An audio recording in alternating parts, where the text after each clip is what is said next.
Breaking news చూస్తున్నారు. Balochistan liberation army Pakistan ఆర్మీకి చుక్కలు చూపిస్తుంది.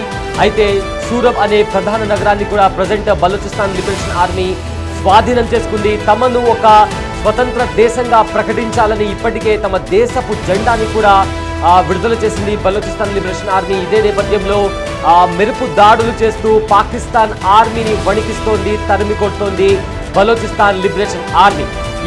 ఇప్పటికే క్వెటా నగరాన్ని కూడా స్వాధీనం చేసుకుంది. అయితే ఇప్పుడు సూరబ్ నగరాన్ని కూడా బలోచిస్తాన్ లిబరేషన్ ఆర్మీ స్వాధీనం చేసుకోవడమే కాకుండా అక్కడ ఉండే ఆర్మీ వాళ్ళను, అదేవిధంగా పాకిస్తాన్ పోలీసులను సైతం కూడా అక్కడ ఉండే వారిని కూడా తరిమి కొట్టింది. AK-47 రైఫిల్స్తో దాడులు చేస్తూ ప్రభుత్వ కార్యాలయాలను కూడా అక్కడ మూసివేసింది బలోచిస్తాన్ లిబరేషన్ ఆర్మీ. ఇప్పటికే కొద్ది నెలలుగా పాకిస్తాన్ సైన్యాన్ని లక్ష్యంగా చేసుకుని IED బాంబులతో, మిసైల్స్తో కూడా దాడికి దిగింది బలోచిస్తాన్ లిబరేషన్ ఆర్మీ. అయితే జాఫర్ ట్రైన్ ఎక్స్ప్రెస్ హైజాక్తో బలోచిస్తాన్ లిబరేషన్ ఆర్మీ పేరు ప్రపంచవ్యాప్తంగా మారుమోగింది. అయితే బలోచ్ ప్రజలపైన చూపిస్తున్న వివక్ష, అదేవిధంగా అక్కడ దొరికే న్యాచురల్ రిసోర్సెస్ కావచ్చు, ఇవన్నీ కూడా పాకిస్తాన్ ప్రభుత్వం, పాకిస్తాన్ ఆర్మీ దోచుకొని బలోచిస్తాన్లో ఎలాంటి డెవలప్మెంట్ లేకుండా కేవలం అదర్ పార్ట్ ఆఫ్ ది పాకిస్తాన్లో మాత్రమే వనరులన్నీ కూడా అక్కడ స్పెండ్ చేస్తున్నారు. బలోచిస్తాన్ ప్రజలపైన వివక్ష చూపిస్తున్నారు, దాడి చేస్తున్నారు, ఇబ్బందులు పెడుతున్నారు అన్న నేపథ్యంలో కూడా ఇక సహించేది లేదు, ఖచ్చితంగా పోరాటం చేస్తాం అండ్ మా దేశాన్ని తిరిగి మేము దక్కించుకుంటాం. మేము పాకిస్తాన్లో భాగం అవ్వాలి అనుకోవట్లేదు. మమ్మల్ని మేము స్వతంత్ర దేశంగా ప్రకటించుకున్నాము. ఐక్యరాజ్య సమితికి కూడా ఒక వినతి పత్రాన్ని వాళ్ళు సెండ్ చేయడం జరిగింది. మేము సపరేట్ దేశంగా మమ్మల్ని మేము స్వతంత్రం తీసుకున్నట్లుగా మేము ప్రకటించుకున్నాము. మమ్మల్ని ఒక ప్రత్యేక రాజ్యంగా కూడా, దేశంగా కూడా మమ్మల్ని కన్సిడర్ చేయండి అంటూ కూడా బలోచిస్తాన్ లిబరేషన్ ఆర్మీ బలోచిస్తాన్ ఒక వినతి పత్రాన్ని కూడా సమర్పించింది. అదేవిధంగా భారత్ని కూడా బలోచ్ కోరింది, మాకు అండగా ఉండండి, మాకు ఆయుధాలు ఇవ్వండి, పాకిస్తాన్ని మట్టి కరిపిస్తాము, ప్రపంచ పటం మీద పాకిస్తాన్ లేకుండా చేస్తామంటూ కూడా బలోచ్ భారత్ నుంచి సహాయం కూడా కోరింది. ఇదే నేపథ్యంలో స్క్రీన్ పైన కూడా మనం చూస్తున్నాము, ఏదైతే పాకిస్తాన్లోని ప్రధాన నగరమైన సూరబ్ నగరాన్ని కూడా స్వాధీనం చేసుకున్న నేపథ్యంలో అక్కడుండే ఆర్మీ వాళ్ళను ఏ విధంగా తరిమి కొట్టిందంటూ కూడా దానికి సంబంధించిన విజువల్స్ కూడా ప్రజెంట్ సోషల్ మీడియాలో వైరల్గా మారాయి. అక్కడుండే పోలీసులను, ఆర్మీ వాళ్ళను కూడా అక్కడి నుంచి తరిమి కొట్టినటువంటి పరిస్థితి కనిపిస్తుంది. అయితే బలూచ్ ప్రాంతంలోని బ్యాంకులు కావచ్చు, పోలీస్ స్టేషన్లపై కూడా ఫోకస్ చేసి వాటిపైన మెరుపు దాడులు చేస్తున్నారు బలోచిస్తాన్ లిబరేషన్ ఆర్మీ వాళ్ళు.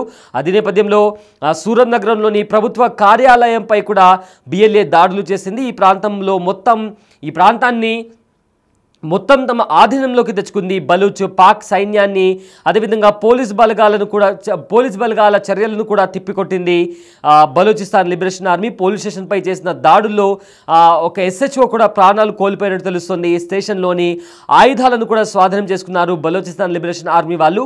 అయితే ప్రభుత్వ వాహనాలు, అదేవిధంగా ప్రభుత్వ భవనాలను కూడా నిప్పుపెట్టారు. పోలీస్ స్టేషన్లు, బ్యాంకులు, ప్రభుత్వ కార్యాలయాలపై కూడా దాడి చేసింది బలూచిస్తాన్ లిబరేషన్ ఆర్మీ. దాడి చేసింది తామేనంటూ కూడా అధికారికంగా ప్రకటించుకుంది. అయితే అధికారికంగా ప్రకటించుకుంది BLA. అయితే ఏదైతే ప్రత్యేక దేశంగా గుర్తింపు కోసం ఇప్పటికే బలోచ్ ప్రయత్నం చేస్తుంది. వాళ్ళ పోరాటం కూడా ఇప్పటికే తీవ్రతరమైన పరిస్థితి కనిపిస్తుంది. కరాచీ, క్వెటా, సూరబ్, గదార్ హైవేలపై కూడా బ్లాక్ చేసి అక్కడుండే చెక్ పోస్టులపైన కూడా దాడి చేసినటువంటి పరిస్థితి కనిపిస్తుంది. ప్రధాన రహదారులపై కూడా క్షుణ్ణంగా తనిఖీలు చేసి అడుగడుగున గస్తీ కాస్తున్నారు బలోచిస్తాన్ సైన్యం. అయితే బలూచ్ భూభాగంలో ఏవైతే పాక్ కార్యాలయాలు ఉన్నాయో వాటిపైన కూడా దాడులు చేసింది. అయితే ఈ దాడులతో పాక్ ఆర్మీతో పాటు ప్రధానికి కూడా, షహబాజ్ షరీఫ్కి కూడా చాలా గట్టి ఎదురుదెబ్బ తగిలినట్టు కనిపిస్తోంది. సో మొత్తం మీద బలోచిస్తాన్ లిబరేషన్ ఆర్మీ తిరుగుబాటు బావుట ఎగరవేస్తుంది. అండ్ ఈ తిరుగుబాటుకు సంబంధించి కూడా ఏదైతే తిరుగుబాటు నడుస్తుందో అది తీవ్రతరమైంది. పాకిస్తాన్ ఆర్మీ వెహికల్స్ కనిపించినా, కాన్వాయ్ కనిపించినా కూడా దాడి చేస్తూ వాళ్ళను అక్కడి నుంచి, ఏదైతే బలూచ్ ప్రాంతం ఉందో బలూచ్ ప్రాంతం పాకిస్తాన్లో ఎక్కువగా భూభాగాన్ని కలిగి ఉంది, 40% భూభాగాన్ని కలిగి ఉంది. అయితే ఏదైతే సూరబ్ నగరం ఉందో ఆ సూరబ్ నగరంలోని పరిస్థితులు ఎలా ఉన్నాయి, అక్కడ బలోచిస్తాన్ లిబరేషన్ ఆర్మీ వాళ్ళు ఎలా అటాక్ చేస్తున్నారో ఒకసారి ఆ విజువల్స్ ఒకసారి చూద్దాం.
రైట్, చూశారు కదా ఏవైతే ప్రభుత్వ కార్యాలయాలు ఉన్నాయో అదేవిధంగా పోలీస్ స్టేషన్ కావచ్చు, పాకిస్తాన్కి సంబంధించిన ప్రభుత్వ కార్యాలయాలపైన కూడా బలూచిస్తాన్ లిబరేషన్ ఆర్మీ దాడికి దిగింది. AK-47 లాంటి ప్రమాదకరమైన రైఫిల్స్తో కూడా దాడికి దిగి అక్కడ ఉండే పాకిస్తాన్ ఆర్మీ వాళ్ళను అదేవిధంగా పోలీసులను కూడా అక్కడ నుంచి తరిమి కొట్టినటువంటి పరిస్థితి కనిపిస్తుంది. అండ్ బలూచ్ ప్రజలు కూడా రోడ్లపైకి వచ్చి బలూచిస్తాన్ లిబరేషన్ ఆర్మీకి సపోర్ట్గా నిలుస్తున్నారు. ఏవైతే పాకిస్తాన్కి సంబంధించిన అధికారిక వాహనాలు ఉన్నాయో ఆ వాహనాలకు కూడా నిప్పు పెట్టి అక్కడ వాహనాలను కూడా దగ్ధం చేశారు.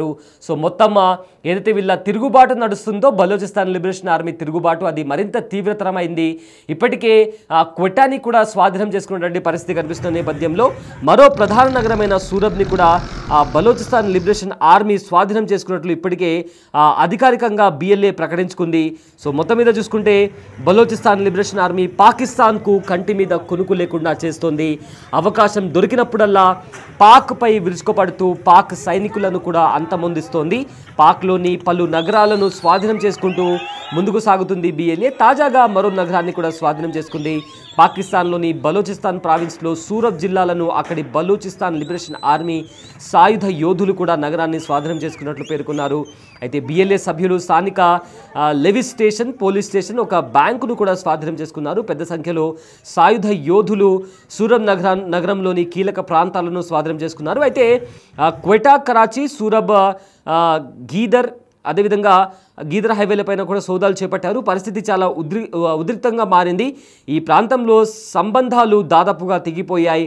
అయితే ఇప్పటి వరకు ప్రభుత్వం లేదా భద్రతా సంస్థల నుంచి ఎటువంటి అధికారిక ప్రకటన రాలేదు. అయితే BLA ప్రతినిధి జియంద్ బలూచ్ ఒక ప్రకటన తమ యోధులు సూరపట్నాన్ని పూర్తిగా స్వాధీనం చేసుకున్నారని కూడా పేర్కొన్నారు. అయితే స్థానిక బ్యాంకులు, లేవీలు అదేవిధంగా పోలీస్ స్టేషన్లు ఇప్పుడు తమ నియంత్రణలో ఉన్నాయని కూడా ఆయన తెలిపారు. అయితే అదనపు డిప్యూటీ కమిషనర్ హిదాయతుల్లా ఊపిరాడక కూడా అక్కడికక్కడే ఈ దాడుల్లో చనిపోయినట్టు తెలుస్తుంది. అయితే సాయుధ దుండగులు అతన్ని ఒక గదిలో బంధించారని చెబుతున్నారు. అయితే ప్రస్తుతం ఆ ప్రాంతమంతా భయానక వాతావరణం కూడా నెలకొంది.